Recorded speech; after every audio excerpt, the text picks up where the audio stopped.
टंचाई मोठ्या प्रमाणात जाणवते, त्यातल्या त्यात कमर्शियल गॅसच्या तुटवड्यामुळे अनेक उद्योग संकटात आहेत. काय नेमकं एक नवीन प्रोजेक्ट तुम्ही इथेनॉलवर सुरू केलाय, काय नेमकं त्यातून फायदा मिळू शकतो? निश्चितपणाने या ठिकाणी जागतिक परिस्थिती बघता काही प्रमाणात टंचाई नाही, परंतु पुढं मागं झाल्याचं निश्चितपणाने आपल्याला दिसून येतं. देशाचे मंत्री या ठिकाणी सभागृहात त्यांनी सांगितलेलं आहे की कुठलंही इंधन तुटवडा नाही, परंतु मागे पुढं झालेलं आहे. परंतु अशा परिस्थितीमध्ये भारत आत्मनिर्भर व्हावं या दृष्टिकोनातून वारंवार आदरणीय देशाचे पंतप्रधान नरेंद्रजी मोदी यांच्या आव्हानाला खरं तर प्रतिसाद देत साखर उद्योगाने मोठ्या प्रमाणात इथेनॉल निर्मिती केली आणि E20 म्हणजे 20% ब्लेंडिंग आपण इथेनॉलमध्ये गेलेलो आहोत. आणि भविष्याचा वेध घेता इथेनॉल फक्त इंधन निर्मितीसाठी नव्हे, ब्लेंडिंगसाठी नव्हे, तर इतरही प्रकारचे योगदान या ठिकाणी इथेनॉल देऊ शकतं. आज आपण बघितलं तर कमर्शियल LPG सिलेंडर ज्यामध्ये मोठ्या प्रमाणात हॉटेल व्यावसायिकांमध्ये काही प्रमाणात अडचण आलेली आहे असं आपल्याला मीडियाच्या माध्यमातून दिसून आलेलं आहे. त्याला एक सक्षम पर्याय म्हणून इथेनॉल कुकिंग स्टोव्ह होऊ शकता आणि तसे प्रात्यक्षिका किंवा तसं प्रत्यक्षात अनेक देशांमध्ये चालू आहे. निश्चितपणाने शासनाने तसं धोरण घेतलं तर हा जो काही अन्नदाता आहे तो ऊर्जादाता इंधनामध्ये बचत करून झालेलाच आहे, परंतु ह्या LPGला देखील पर्याय म्हणून त्या ठिकाणी पुढे येऊ शकतो आणि मोठ्या प्रमाणात आयात आपली थांबू शकते असं आमचं ठाम मत आहे. काय फायदा नेमका होईल जर कधी इथेनॉलवर या प्रोजेक्टला जर परमिशन मिळाली तर किती फायदा होईल नागरिकांचा देखील आणि एकूण सगळ्या देशाचा किंवा व्यावसायिकांचा कसा फायदा होईल? नाही, निश्चितपणाने आपण जर बघितलं तर LPG जवळपास 60% आपण आयात करतो, त्यापैकी 90% स्ट्रेट ऑफ हॉर्मझमधून आपल्याला येतं आहे आणि तिथं युद्ध चालू असल्यामुळं आपल्याला अनेक अडचणींना सामोरे जावं लागतंय. 25-30% देश अंतर्गत प्रोडक्शन वाढलेलं आहे, परंतु आपण जर बघितलं की घरगुती सिलेंडरला त्या ठिकाणी सबसिडी असते, परंतु कमर्शियल सिलेंडर जे आहे त्याच्यावर देखील ऑइल कंपन्यांना मागच्या वर्षामध्ये जवळपास 30,000 ते 40,000 कोटी सबसिडीमध्ये त्या ठिकाणी गेलेले आहे.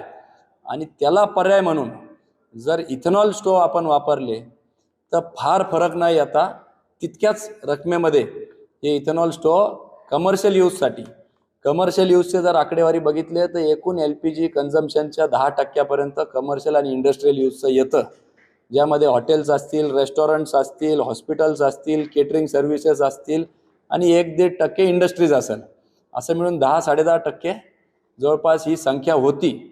आणि हिचं जर आकडेवारीचा आपण विचार केला 2.6 मिलियन मेट्रिक टन्स आणि याला जर 100% धोरणात्मक दृष्ट्या बदलायचं ठरलं तर लागणारं इथेनॉल जवळपास 500 कोटी ते 600 कोटी लिटर लागणार आहे.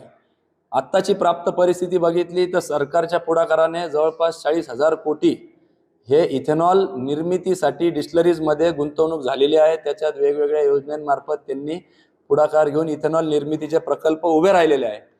परंतु दुर्दैवाने E20 जे काय 20% ब्लेंडिंगचा प्रोग्राम होता तो 1,000 कोटी लिटरमध्येच पूर्ण झालेला आहे.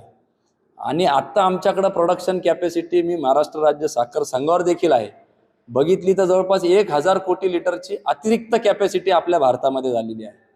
म्हणजे 50%च आमच्या कॅपॅसिटी युटिलायझेशन झालेले आहे. आणि एवढं भाग भांडवल लावल्यावर 50% कॅपॅसिटीचं करायचं काय? तर जर कमर्शियल सिलेंडर्स 100% धोरणात्मक दृष्ट्या जर निर्णय घेतला गेला, आम्हाला कमर्शियल फ्यूल म्हणून इथेनॉलचा वापराची जर परमिशन मिळाली तर इथेनॉल स्टोव्हच्या माध्यमातून कमर्शियल सेक्टर एकटा 500 ते 600 कोटी लिटर आमचं इथेनॉल उत्पादन घेऊ शकतं.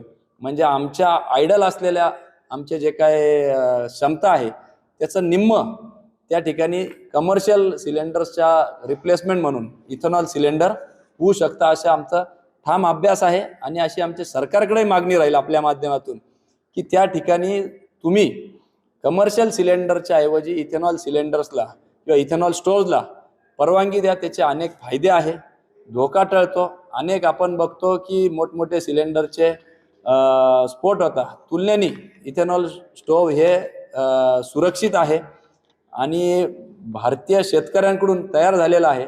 500-600 कोटी लिटर जर अधिकचं उत्पन्न झालं तर निश्चितपणाने अन्नदाता ते ऊर्जादाताचा जो प्रवास आहे तो करण्यामध्ये अधिक सक्षम किंवा बळकटी आम्हाला मिळेल आणि कारखानदारीला देखील याच्यातून नव ऊर्जा या निमित्ताने मिळणार आहे.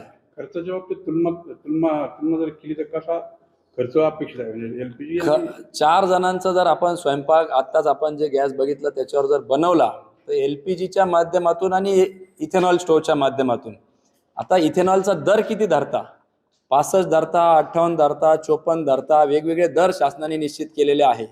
परंतु एक समान दर जरी आपण धरला तर तो इक्वल येतो आणि हायर साईडचा जर दर आपण धरला इथेनॉलचा तर 4 जणांच्या जेवणामागं 1 ते 2 रुपयांनी फक्त तो वाढतो म्हणजे जवळपास इक्विव्हॅलंट आहे.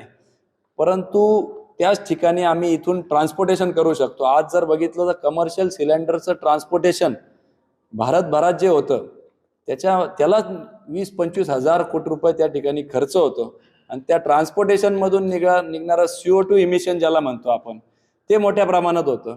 तेच जर स्थानिक या ठिकाणी आम्हाला परवानगी मिळालं तर मोठ्या प्रमाणात तो ट्रान्सपोर्टेशनचा खर्च देखील वाचतो आणि त्याला लागणारं इंधन डिझेल पेट्रोल वाचतं. त्याच्याने आपली आयात अजून कमी व्हायला मदत होती. म्हणून त्याला पर्यावरणपूरक हा इंधन आहे. केनियासारख्या देशामध्ये जवळपास 15 लाख घरांमध्ये या स्टोव्हचा वापर होतो आहे. 2 वर्षाभरापूर्वीच आम्ही या पुण्याची ही कंपनी आहे त्यांच्याबरोबर खरं तर टायअप केलेलं होतं. परंतु धोरणात्मक त्या ठिकाणी निर्णय नसल्यामुळं आम्ही तो तात्पुरता त्या ठिकाणी स्थगित ठेवला होता. परंतु प्रायोगिक तत्वावर शासनाने परवानगी दिली तर निश्चितपणाने 1000 स्टोव्ह आता आमच्याकडे तयार आहे जे आम्ही कमर्शियल वापरासाठी त्या ठिकाणी देऊ शकतो आणि त्याचा एक फायदा आपल्या देशाला होऊ शकतो.